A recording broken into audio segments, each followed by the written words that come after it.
Hola, bienvenidos a una nueva clase de Audición y Equilibrio 3. En el día de hoy vamos a hablar de intervención fonoaudiológica en acúfeno. Como introducción al tema, les propongo que miren este video en el que Guille Aquino cuenta su experiencia con acúfeno.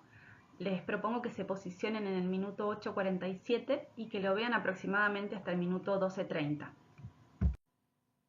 A lo largo de esta clase vamos a abordar la definición de acúfeno, los distintos diagnósticos diferenciales, algunos datos respecto a la epidemiología, las clasificaciones principales, las posibles etiologías que pueden dar origen a este síntoma, una introducción a la fisiopatología y en función del tiempo que nos lleve hasta ahí, incluiremos en esta clase o a partir de la siguiente la evaluación audiológica del paciente con acúfenos y una introducción a los tratamientos. Toda esta clase va a estar elaborada y estructurada a partir de la propuesta del Consenso Audiológico Argentino de evaluación audiológica y orientación terapéutica del paciente con acúfenos. A partir de este año 2025 tenemos la fortuna de contar con este documento que, tal como su nombre lo indica, es un acuerdo que hicimos un grupo de fonoaudiólogas, licenciadas en fonoaudiología, doctoras, especialistas, dedicadas al abordaje de los pacientes con acúfenos, ya sea desde el ámbito clínico o desde el ámbito de la investigación, en el que nos propusimos ordenar los conceptos y el abordaje de este paciente, tanto en la evaluación como en la orientación terapéutica, ponernos de acuerdo entre las distintas formas en que este proceso se realizaba a lo largo del país y alinearnos siempre que fue posible con la literatura internacional. Así que es una muy buena noticia que tengamos este documento como respaldo de la aproximación a este contenido a partir de este año en esta asignatura. Bueno, empecemos por el principio entonces. ¿Qué es un acúfeno? Un acúfeno, también denominado tinnitus o tinnitus, porque se puede decir de las dos formas y son sinónimos. Acúfeno es la expresión que se usa principalmente en español y tinnitus es la expresión que se suele usar en la literatura en inglés, pero en ambos casos estamos hablando de lo mismo. El acúfeno o tinnitus se define como la percepción consciente de un ruido tonal o compuesto para el cual no existe una fuente de sonido externa correspondiente e identificable. Eso es, en términos sencillos, que la persona escucha un ruido que no tiene ninguna fuente externa que lo esté originando, ¿sí? Eso es lo que nosotros conocemos como acúfeno. La Organización Mundial de la Salud, a través del Clasificador Internacional de Enfermedades, lo define de una manera similar a la que conversamos recién y le asigna un código, el MC41, que esto es importante, por un lado, para quienes realizamos investigación, para que cuando hablamos de acúfeno o tinnitus todo el mundo sepa de qué estamos hablando, porque lo citamos con el código, pero a su vez para diferenciarlo de algunas otras entidades que se le parecen pero que no son lo mismo, a las cuales se les ha asignado otro código que vamos a ver a lo largo de la clase. Entonces, ¿cualquier sonido o ruido que una persona escucha es un acúfeno? Bueno, no exactamente. De Reader y colaboradores, en una publicación multidisciplinaria internacional, que es una publicación de referencia porque reúne a los principales investigadores del tema a lo largo del mundo, son investigadores de muchos países, se pusieron de acuerdo en que para que la percepción de un sonido o un ruido sea considerada acúfeno, tiene que tener una duración y una frecuencia mínima. Duración mínima de 5 minutos y que esté presente la mayoría de los días, ¿sí? Vamos a ver que eso es importante cuando tenemos que hacer los diagnósticos diferenciales. ¿Cuáles son esos diagnósticos diferenciales? Bueno, tenemos que diferenciar al acúfeno tinnitus de lo que se conoce como acúfeno espontáneo, de las alucinaciones auditivas y las alucinaciones musicales, y también de lo que se incorporó relativamente hace poco tiempo, más o menos en el 2021, que es el tinnitus disorder, que se puede traducir al español como trastorno de tinnitus o desorden de tinnitus. El acúfeno espontáneo, también conocido como ruido de oído transitorio, implica la sensación de un sonido que generalmente es agudo que se presenta de manera unilateral, acompañado de sensación de oído tapado y una sensación de descenso de la audición, que no dura más de 1 minuto y que remite espontáneamente. Henry explica que eso no es un acúfeno verdaderamente, sino que es un síntoma que presenta la mayoría de las personas a lo largo de su vida, incluso más de una vez, y que no se considera un acúfeno patológico. Las alucinaciones auditivas implican la percepción de voces y están asociadas generalmente a cuadros psiquiátricos, particularmente a la esquizofrenia, y deben diferenciarse del acúfeno. Mientras que las alucinaciones musicales, como su nombre lo indica, implican la percepción de música y tampoco deben confundirse con acúfeno. Derrida y colaboradores, en esta publicación que les mencionaba que es multidisciplinaria e internacional, diferencian el tinnitus del tinnitus disorder.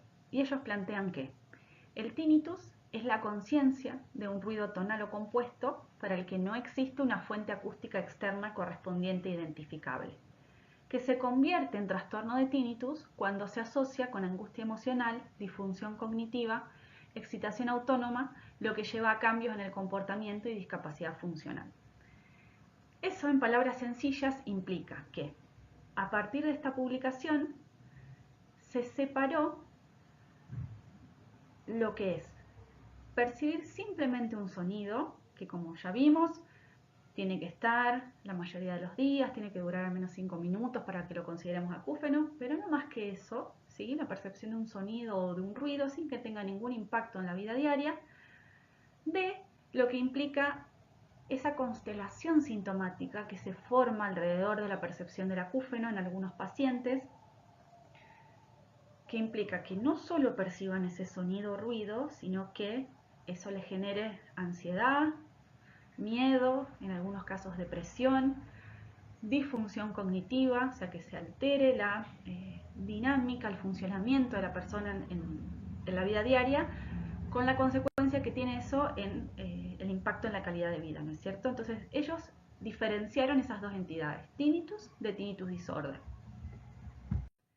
Y fíjense que como vimos en la diapositiva del Clasificador Internacional de Enfermedades de la Organización Mundial de la Salud en la definición de acúfeno, que le asignaba un código, fíjense que le asigna un código distinto al tinnitus disorder o trastorno de tinnitus o trastorno de acúfeno, como para diferenciar esas dos entidades. O sea que esa propuesta de Derrida y colaboradores del 2021 fue tomada y aplicada por la Organización Mundial de la Salud. Ahora vamos a adentrarnos en las clasificaciones de acúfeno. Hay muchas clasificaciones, yo les traje dos que son las dos principales y las que se rescatan en esa publicación que les vengo mencionando, multidisciplinaria e internacional. La primera de ellas es la que diferencia al tinnitus subjetivo del tinnitus objetivo.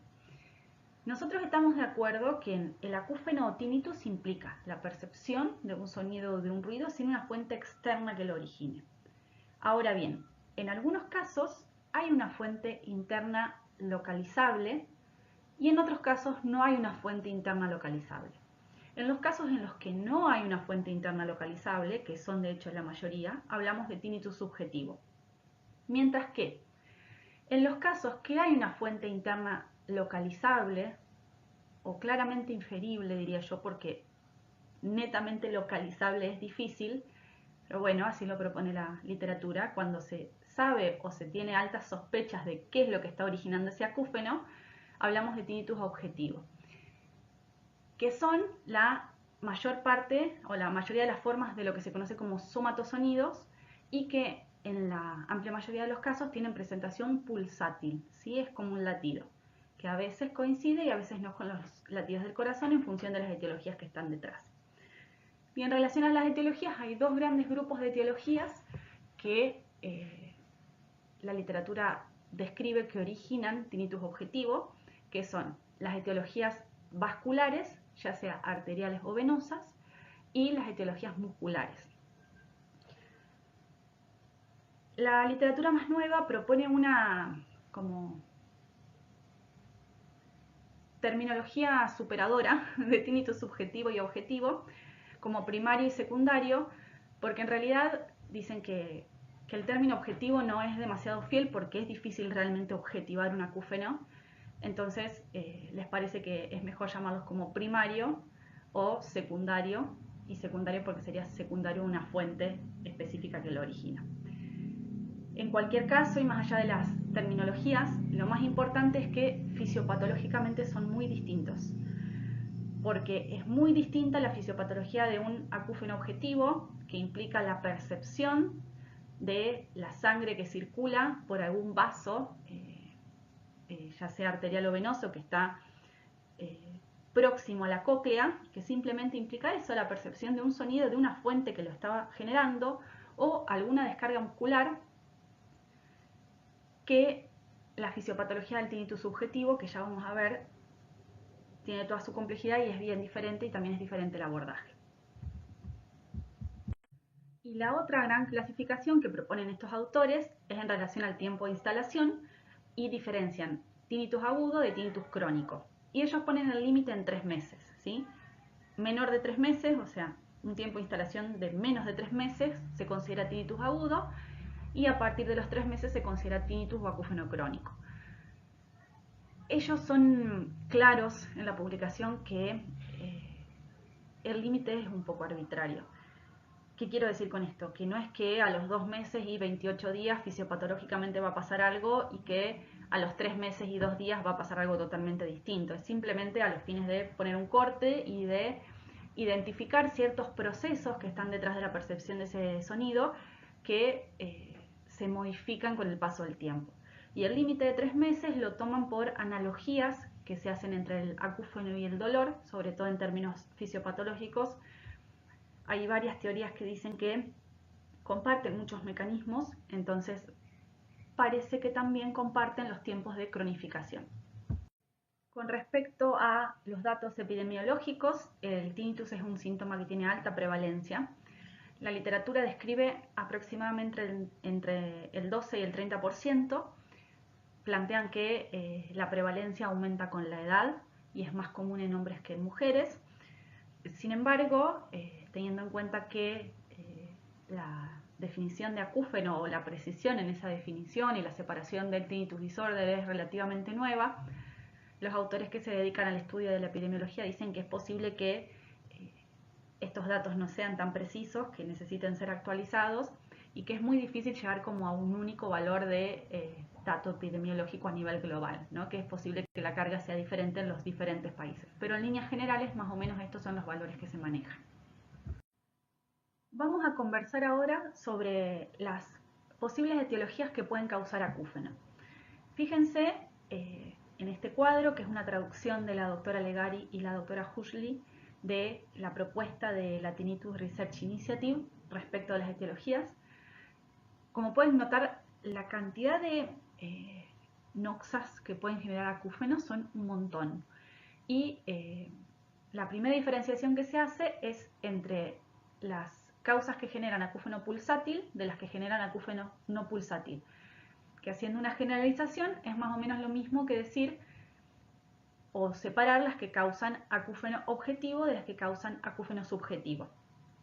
Dentro de las que generan acúfeno pulsátil, como anticipamos, tenemos principalmente las causas vasculares, ya sean arteriales o venosas, pero también, si bien no están puestas en el cuadro, algunas causas musculares pueden generar acúfenos pulsátiles. Dentro del amplio grupo de los acúfenos no pulsátiles, que como dijimos son la mayoría, tenemos acúfenos que cursan con hipoacusia súbita, acúfenos que cursan con diferentes tipos de hipoacusia, ya sea conductivas o sensorioneurales o mixtas, distintas patologías muy habituales en la práctica clínica otorrinolaringológica, como la autoesclerosis, el síndrome de Meniere, la presbiacusia, la hipoacusia inducida por ruido, el trauma acústico agudo. Bueno, son todas patologías que pueden cursar con acúfeno, que van teniendo distintos modos de presentación en cada una de ellas. Acúfeno que cursa con vértigo como síntoma de algún cuadro mayor, como puede ser justamente el síndrome de Meniere u otras formas de hidrops. Acúfenos que cursan con cefalea, acúfenos que cursan en el marco de trastornos psiquiátricos, acúfenos que cursan con alteraciones de la musculatura cervical o de la articulación temporomandibular, que son muy frecuentes en la consulta. Acúfenos consecutivos a algún traumatismo encefalocraniano o por barotrauma, pacientes que vienen con acúfeno porque volaron o porque hicieron buceo. Fíjense que la amplitud y la variabilidad de causas posibles es muy grande.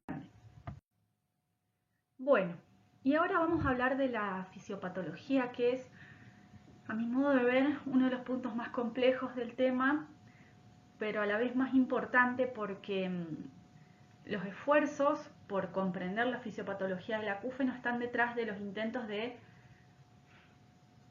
manera definitiva encontrar una cura, digamos, lograr desactivar el síntoma. Lo que voy a hacer es explicarles de la forma más sencilla que puedo cuál es la fisiopatología que está detrás del síntoma. Y esto, y no más que esto, es lo que nosotros vamos a esperar que ustedes puedan entender y expresar en un examen, ¿sí?, sobre este tema, al momento de que sean evaluados. Una vez que hagamos eso, ustedes van a ver otra diapo donde está un poquito más desarrollado esto, y otra diapo en la cual yo les presento una serie de modelos que a lo largo de la historia han intentado explicar este síntoma desde diferentes perspectivas. Nosotros quisiéramos que ustedes puedan acercarse a ese contenido, no para que se lo apropien y que puedan transmitirlo, sino para que dimensionen la complejidad del síntoma y para que también después, cuando o lleguemos a la parte de tratamiento, puedan como dimensionar el alcance que pueden tener las distintas alternativas terapéuticas. Dicho esto, vamos a empezar. Voy a dibujar en esta especie de pizarrón. Vamos a hacer primero un pabellón, un conducto auditivo externo, una membrana de tímpano con cadena de huesecitos, y acá vamos a representar una cóclea, ¿sí? De la cóclea vamos a representar, a partir de la cóclea, la vía auditiva, y vamos a hacer un corte sagital de cerebro. Esta sería la cara externa. Acá tendríamos el lóbulo temporal con el área auditiva, y acá vamos a hacer la cara interna. Vamos a ponerle acá cara externa y cara interna. Bien. La fisiopatología que vamos a simular o a intentar representar es a partir de una hipoacusia inducida por ruido. En la mayoría de las formas de acúfeno hay algún grado de pérdida auditiva detrás, no siempre evidente en las pruebas convencionales, ya vamos a ver eso cuando veamos la parte de evaluación, pero la literatura dice que más o menos entre el 80 y el 90% de los acúfenos responden a una hipoacusia de base. Entonces vamos a simular esa situación. Yo voy a hacer acá una especie de bomba que represente una explosión que genera un trauma acústico agudo, que lo que hace es generar un daño en las células ciliadas del oído.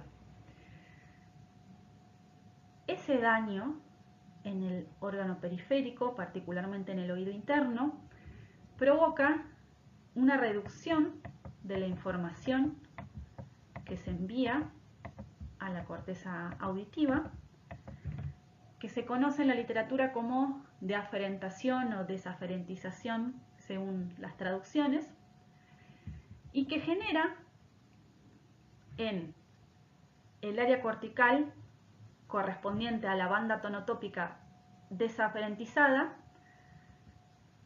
una reducción de la actividad eléctrica. vamos hasta ahí y vamos a explicar un poquito más esto. Ustedes saben que la cóclea está organizada tonotópicamente como si fuese un piano, ¿sí? Imagínense con un poco de creatividad que esto es un piano. Y esa organización tonotópica es similar en la corteza auditiva.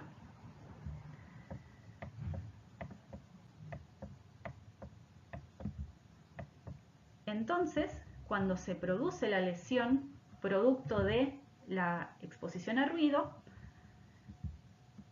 vamos a imaginar una situación prototípica de un audiograma donde tenemos un escotoma en la frecuencia 4000.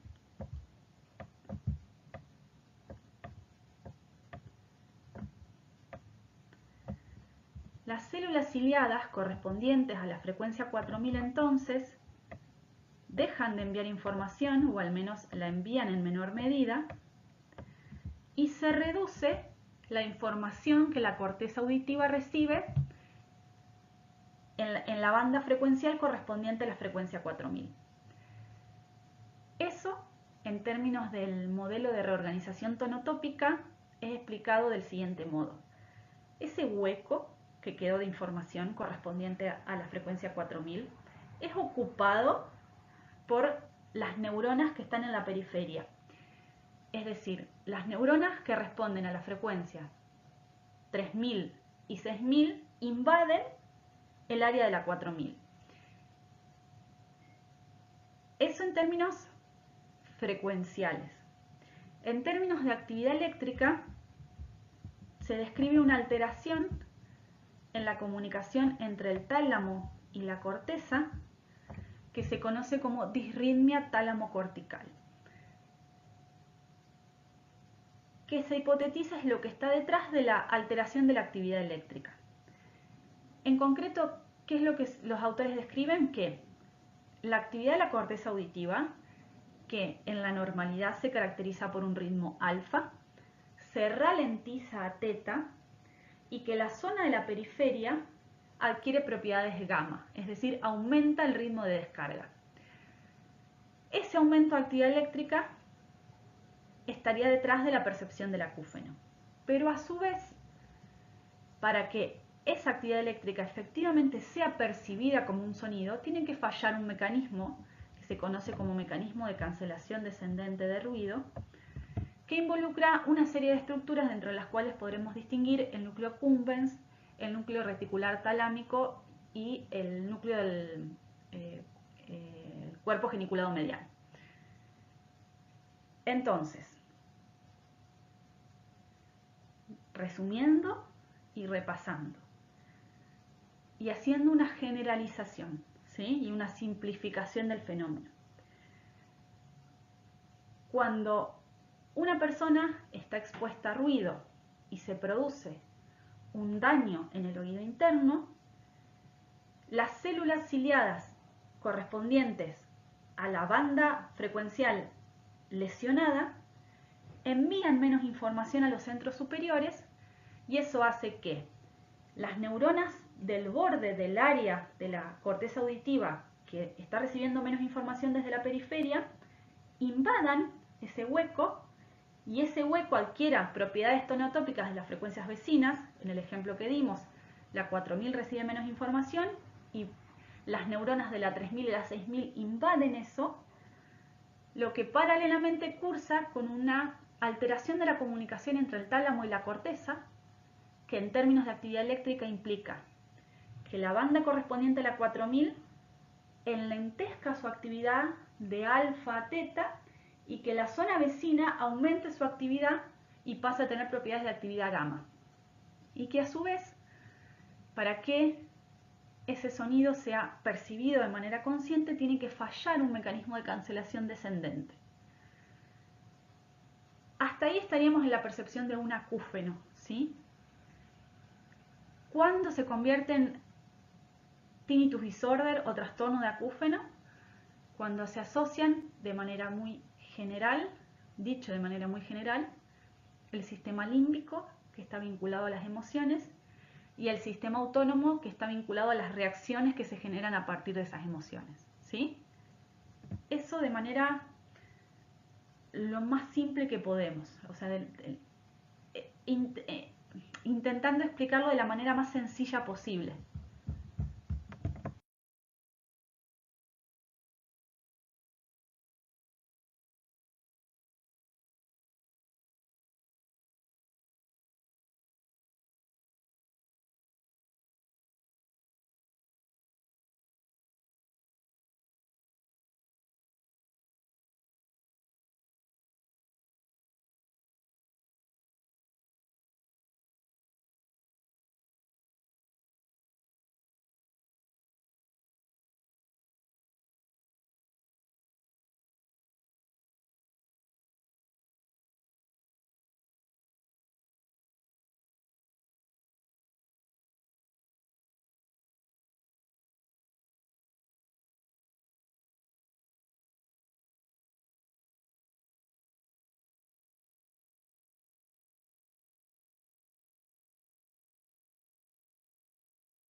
Bien, tal como les decía, lo que yo intenté hacer en esa explicación fue resumir y simplificar 40 años de evolución de modelos que han intentado explicar el acúfeno. Lo que ven en pantalla es una línea histórica de el momento de aparición de cada uno de los modelos, junto con el autor de referencia y en el globo más grande el país del autor de referencia y en los globos más chiquititos los países del resto de los autores de cada una de esas publicaciones. Al pie de la diapositiva les dejamos un enlace de una charla que yo di el año pasado exclusivamente sobre este tema, en el que hay un montón de diapositivas donde se explica de manera detallada o mucho más detallada de lo que podemos hacer en el marco de la clase cada uno de los modelos. Yo los invito a que la vean, es una charla que dura menos de 1 hora y media, pero porque realmente les va a aclarar mucho más el panorama y les va a permitir como al menos aproximarse de una manera más completa a la comprensión del fenómeno.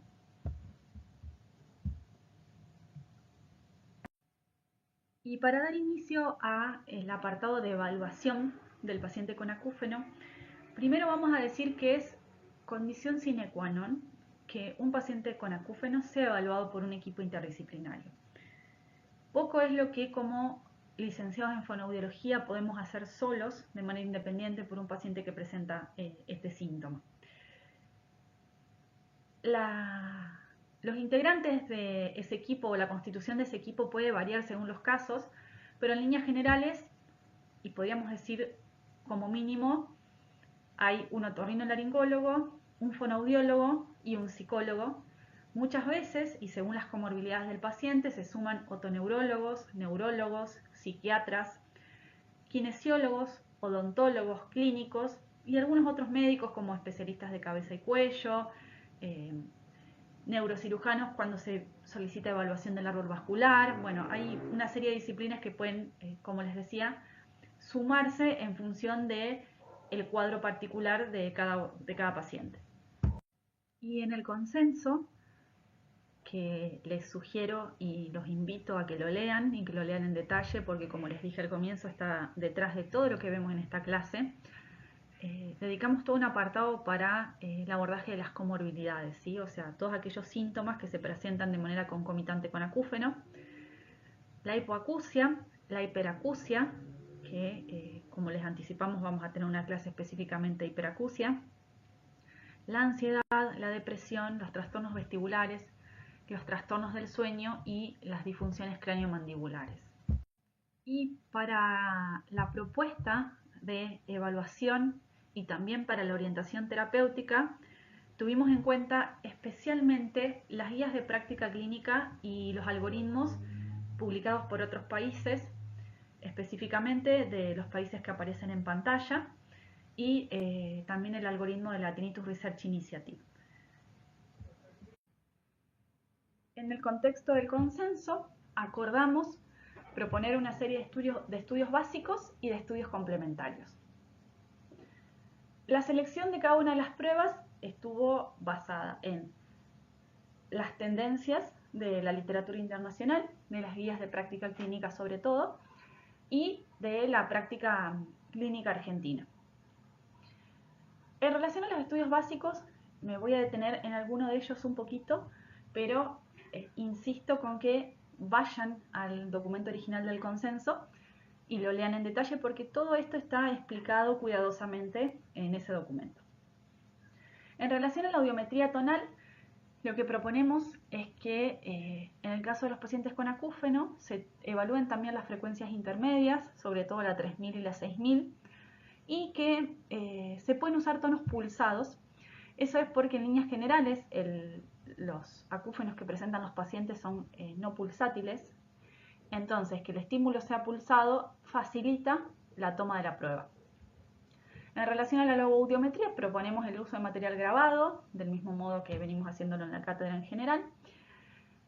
Los reflejos acústicos y los umbrales de incomodidad tienen un asterisco porque la propuesta no es que no se tomen, sino que no se hagan como por defecto y que se tenga especial cuidado en este grupo de pacientes, sobre todo en los que tienen acúfenos que modulan con la exposición a ruido y en los que tienen hiperacusia, porque en ambos casos se usan intensidades elevadas que pueden resultar molestas para estos grupos de pacientes. Simplemente la indicación es ir tomándolos con cuidado, ir subiendo la intensidad de a poco, y si el paciente acusa realmente molestia en algún momento, se detiene la prueba y se le informa al médico que la prueba se detuvo porque el paciente informó molestia. Y se decidió también incluir las autoemisiones acústicas producto de distorsión en este grupo de estudios básicos, que junto con la audiometría de altas frecuencias adquieren particular importancia en un grupo de pacientes, que son los pacientes que tienen el resto de las pruebas dentro de límites normales. Y acá me quiero detener un poquito y esto es importante. Que un paciente tenga audiometría tonal liminar, o sea la convencional, de 125 a 8000 Hz, logo e impedancia normal, no es sinónimo de que tenga audición normal. Y de hecho muchas veces el acúfeno funciona justamente como un indicador subclínico de hipoacusia. ¿Qué quiere decir esto? Que ese paciente tiene algún compromiso auditivo incipiente, pequeño, que no es suficiente para manifestarse en las pruebas convencionales, pero que sí hay algunas pruebas que son capaces de detectarlo, que tienen la sensibilidad suficiente, como las autoemisiones y la audiometría de alta frecuencia. ¿Qué nos podemos encontrar en las autoemisiones? Tal vez autoemisiones que el algoritmo nos dice que pasan, pero que si vamos a ver la amplitud y la relación señal-ruido, tienen menos amplitud de lo esperado y una mala relación señal-ruido.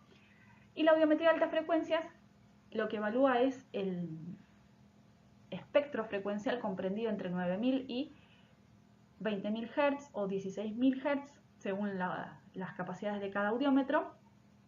Y muchas veces aparecen pérdidas auditivas en ese rango frecuencial que aún no se han trasladado, digamos, al rango convencional. Entonces esas dos pruebas son muy importantes en ese grupo de pacientes, en los pacientes donde el audio, la logo y la impedancia dan dentro de límites normales. Respecto al potencial, cierta literatura habla de alteraciones en la onda 1, en la amplitud, sobre todo, una reducción de la amplitud. No es contundente la literatura, pero sí algunos autores describen eso, así que es interesante también hacer esa prueba. La supresión contralateral de autoemisiones. Abordar esta prueba excede las posibilidades de esta charla y de esta clase, pero implica un protocolo específico en el que se realizan autoemisiones con ruido en el oído contralateral y se evalúa el sistema olivococlear medial o el sistema eferente medial. Tampoco son del todo concluyentes los autores respecto a cuál es el comportamiento de la supresión en los pacientes con acúfenos, pero muchos trabajos describen una reducción de la supresión en ese grupo de pacientes, así que por eso también es interesante evaluar el sistema olivococlear medial. La electroconclografía y una serie de pruebas vestibulares que justamente tienen más sentido cuando el acúfeno se da en el marco de un cuadro vestibular. Bien, y antes de finalizar el apartado de la evaluación, quería que charlemos, si esto fuese en vivo, o bueno, comentarles un punto que es delicado, pero que es importante que los profesionales fonoaudiólogos dedicados a la atención de los pacientes con acúfeno conozcamos y estemos alertas, que tiene que ver con el diagnóstico por imágenes. Por supuesto que no es nuestro el pedido de imágenes,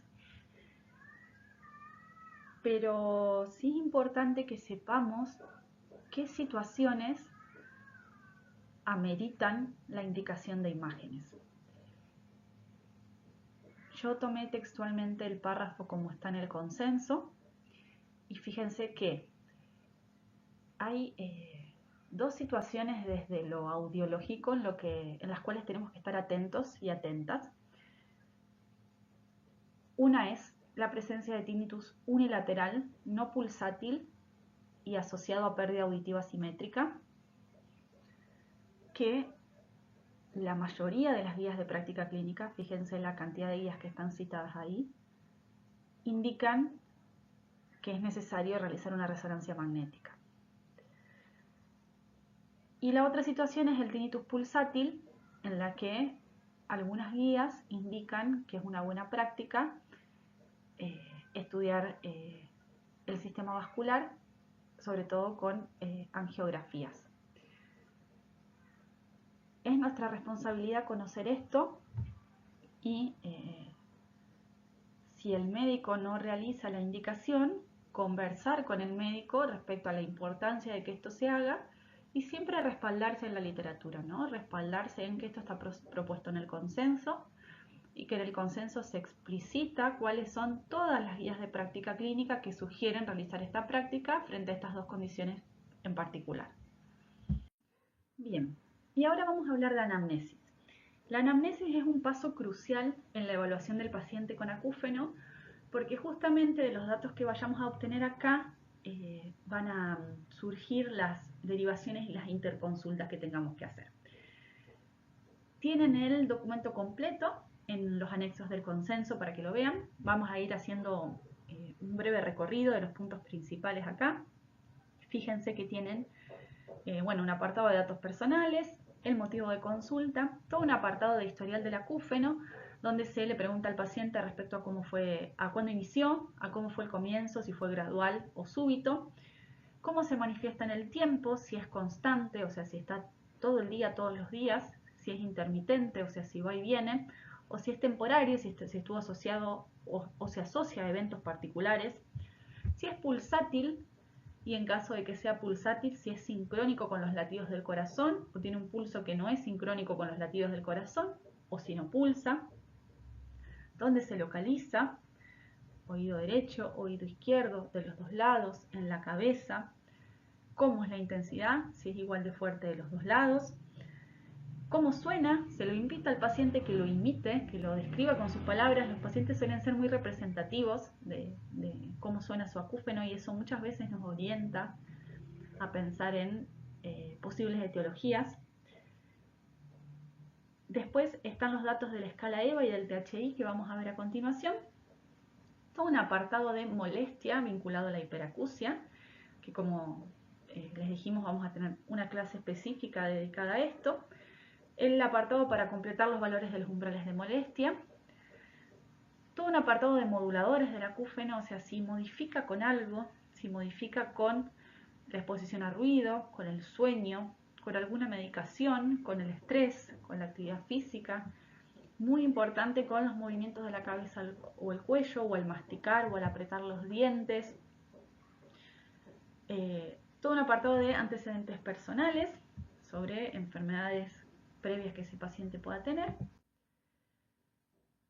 Un apartado de antecedentes familiares, un apartado de síntomas concomitantes, si hay hipoacusia diagnosticada o no, si hay hiperacusia, alucinaciones auditivas o musicales, como estuvimos viendo, sensación de oído tapado, síntomas vestibulares, alteraciones del ATM, dolor en el cuello, ansiedad o depresión.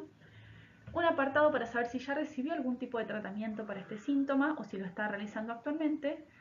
Un apartado de impresión diagnóstica y un último apartado para observaciones. Y ahora vamos a charlar un poquito de acufenometría. La acufenometría es en la práctica clínica argentina una prueba mandataria para la evaluación del paciente con acúfenos, pero no lo es en la literatura internacional. Hay guías que proponen y apoyan el uso de la acufenometría y hay guías que no la sugieren porque dicen que es una prueba que tiene baja reproducibilidad. Eso quiere decir que uno la hace un día y el paciente da un resultado y si la hace en otro día da otro resultado, o que focaliza al paciente en el síntoma y como como ya vamos a ver, como varias propuestas terapéuticas justamente lo que hacen es intentar migrar el foco atencional y generar un proceso de habituación.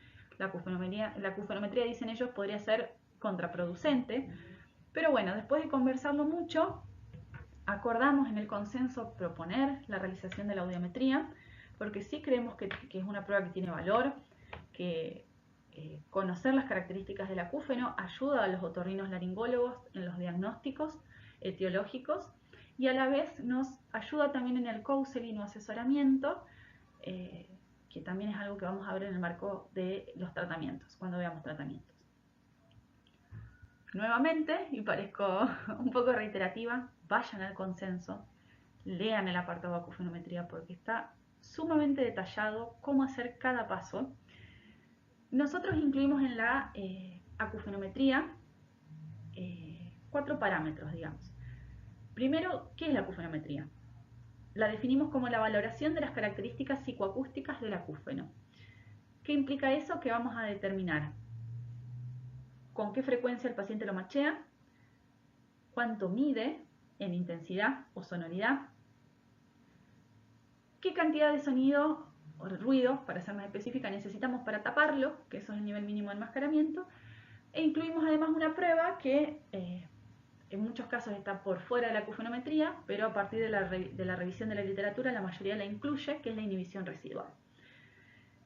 Vamos a charlar un poquito de cada uno de esos parámetros. La equiparación en frecuencia es, como les decía, justamente encontrar un sonido del audiómetro, un sonido o un ruido, o sea, un tono o un ruido, que sea el que más se parece al que el paciente escucha.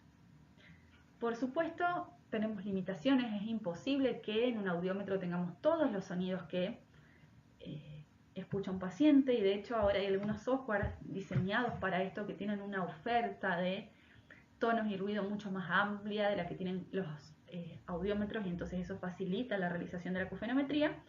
Pero en líneas generales lo que se hace es eso, ¿sí? Machear el acúfeno con un tono de ruido que sea lo más parecido posible a lo que el paciente escucha. Una vez que identificamos eso, se hace la equiparación de intensidad, o sea, se busca la cantidad de decibeles mínima necesaria para que el sonido que yo le paso al paciente con el audiómetro sea igual de fuerte que su acúfeno. Y el nivel mínimo de enmascaramiento, que nosotros lo proponemos con ruido blanco, implica subir la intensidad del ruido hasta que el ruido tape al acúfeno, o sea que el paciente deje de escuchar su acúfeno. Y el test de inhibición residual implica colocar el ruido a 10 decibeles por encima del nivel mínimo de enmascaramiento durante 1 minuto, y una vez que pasa ese minuto se apaga la estimulación y se le pregunta al paciente si sintió algún cambio respecto de su acúfeno. Puede que no haya ningún cambio, entonces se informa que no hay inhibición residual, que haya cambiado un poco, lo que implica una inhibición residual parcial, que haya desaparecido el acúfeno, lo que implica una inhibición residual completa o total, o que el acúfeno haya aumentado, se haya puesto más fuerte, lo que implica lo que se conoce como efecto rebote. Respecto al modo de registro de la acufenometría, fue un punto que conversamos un montón en el consenso, y de hecho fue el punto que más costó consensuar. Y si bien sugerimos que se registre en el audiograma, porque eso puede ayudar en el asesoramiento de los pacientes, no se propone una simbología específica porque hay muy pocas tendencias en la literatura internacional, o sea, es muy aleatoria, random, diferente la simbología que usa cada país, entonces en ese sentido no hicimos una propuesta de simbología, pero lo que sí hicimos fue armar esa planilla que ven en pantalla, que nos permite ir registrando los resultados de cada una de las partes o parámetros de esta acufenometría. Y en el contexto de la evaluación del paciente con acúfenos, hay instrumentos específicos que son el uso de cuestionarios y escalas. El uso de cuestionarios es uno de los puntos que está ampliamente consensuado en las guías de práctica clínica. Hay muchos cuestionarios, está el THI, el THQ, el TQ, el TFI, muchos otros. Nosotros en el marco del consenso proponemos el THI, que ya les voy a contar un poquito más de qué se trata y por qué, y el uso de la escala visual analógica conocida como escala EVA. El Tinnitus Handicap Inventory, conocido como THI, es un cuestionario que tiene como objetivo evaluar el grado de incapacidad que origina el acúfeno en la vida diaria. Se compone de 25 preguntas que tienen 3 respuestas posibles: sí, a veces o no. Sí vale 4 puntos, a veces vale 2 y no vale 0. Eso da una suma y un puntaje máximo de 100, y en función de eso se calcula un porcentaje. El THI incluye 3 subescalas: la subescala funcional, la subescala emocional y la subescala catastrófica, que investigan aspectos diferentes. Y a partir de ese puntaje que se obtiene, se calcula un porcentaje que va a indicar cuál es el grado de incapacidad que tiene ese paciente, desde no incapacidad hasta incapacidad severa. Acá les dejo algunos datos más psicométricos, diríamos, sobre todo para quienes les interese en algún momento publicar.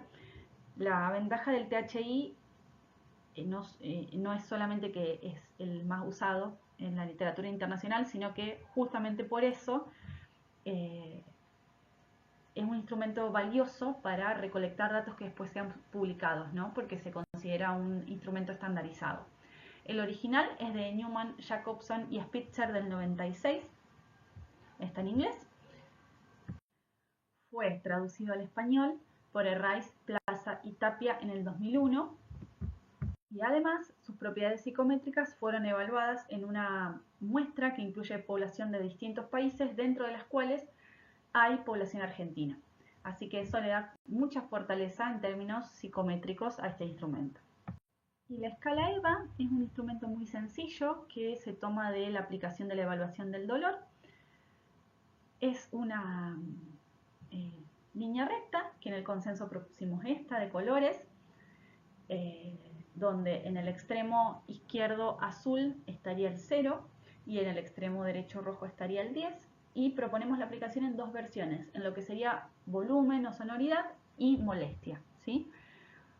No hay una consigna estandarizada respecto al uso de la escala EVA, pero uno lo que hace es preguntarle al paciente más o menos si en el extremo izquierdo azul tendríamos un acúfeno que es prácticamente inaudible, y en el extremo derecho rojo un acúfeno extremadamente fuerte, donde ubicaría el suyo. Y lo mismo en relación a la molestia. Si en el extremo izquierdo azul tenemos un acúfeno que no molesta en lo absoluto, y en el extremo derecho rojo tenemos un acúfeno que es insoportable, que señale dónde ubicaría el suyo. Y esto se hace antes de los tratamientos y después de los tratamientos como una medida de resultados.